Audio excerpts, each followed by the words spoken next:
My name is Asha Singh. I look after the marketing and the advertising of 360 Realtors. I am designated as an AVP in the same company.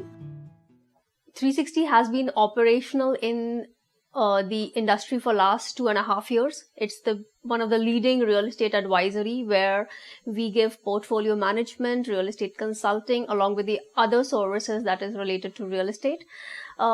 We have been able to open up almost all the metropolitan and cosmopolitan cities of the country, which includes Mumbai, Bangalore, Pune, obviously NCR, Kolkata, Goa. We also have our footprints in Hyderabad, Chennai, Ahmedabad.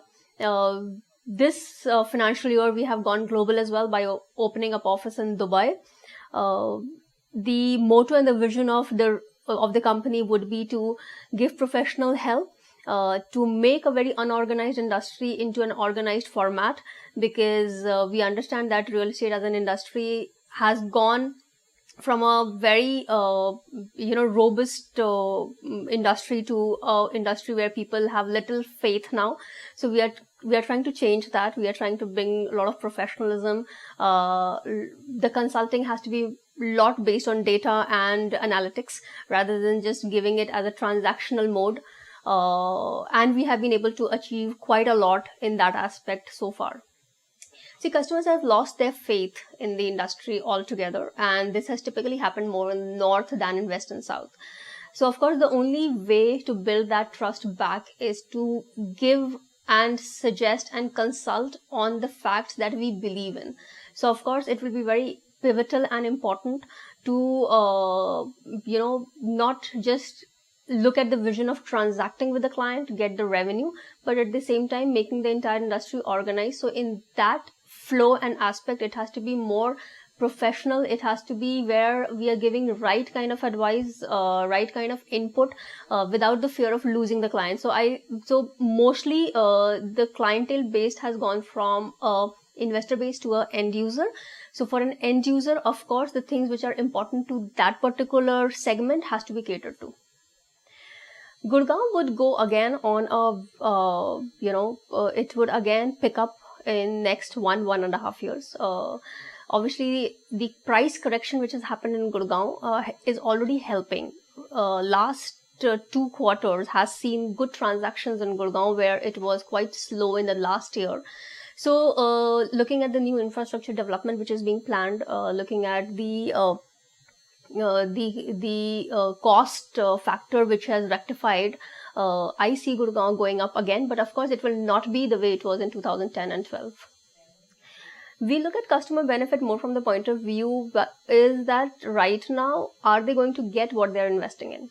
So we obviously pick up products and brands which are of A-list categories. So we have so much of faith on those brands, and obviously those brands are so well established that we have full faith that the things that my client are investing upon, right, they'll get that eventually. See, online medium has changed, seen a huge change in the last few years that we have been operating in. In the year 2009-10, if I remember, online had just a contribution of 4% into real estate, and that too was mostly from the other zones than North.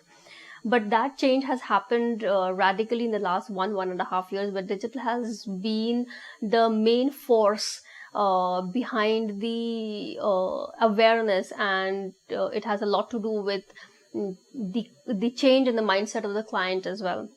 So digital platform itself, of course, I don't believe in the aspect that digital will the home buying experience will ever go on hardcore digital platform, like somebody said, home on cart, right? That is something that I don't believe in, we don't believe in, right? But yes, it will go to a level where 40-50% of the generation of the inquiries or interest would be on digital, where at this point of time it is on 20-25%. I would say it's in a correction mode. I'll not say it's a slowdown. It was a bubble, right? And we all expected it to burst. Anybody who was in real estate for a long enough time would understand that the way it was going, right, it would not have sustained forever. So of course it's in a correction mode. I'll not say it's a slowdown. The clientele has changed, their preferences has changed, but there's still a lot of people looking for home and for commercial investment. So I will not say it's a slowdown. See, that's what I said, that when your whole goal and focus is only on transaction, right, you tend to make misrepresentations. The only way to avoid that, right, is to get people on board who are educated, who are professional, right, obviously to train them, develop them, and, have an environment where this miscommitment, misleading information and all that is all avoided, and there should be strict action taken against those individuals as well. The thing that I would like to advise the customers would be that real estate was an investment tool. It is still an investment tool where people have already invested a lot in real estate. Yes, now it has to be looked upon at more as a long-term investment rather than short-term investment. Earlier, it was short-term investment where people were trying to gain, couple of lakhs in 6 months and 1 year. That game has changed, so obviously the mindset has to change accordingly. It's still a good tool of investment, but at the same time, obviously, it's more for end use as well. So yes, choose wisely, choose the right brand, choose the right product, choose the right location. Looking at the upcoming infrastructure that would be coming up on those locations are very important for your next level of investments. It's important that everybody should work towards one goal where the trust has shifted. The people have little faith now. Everybody should be in one platform, in one way, looking at one vision of getting that faith back, and that can be only achieved if everybody goes out and give the right kind of information, promotes and sells products which we know that will be delivered. Obviously, there is no control on the developer part as such, because there is no regulatory body, but at least we can do our share on that.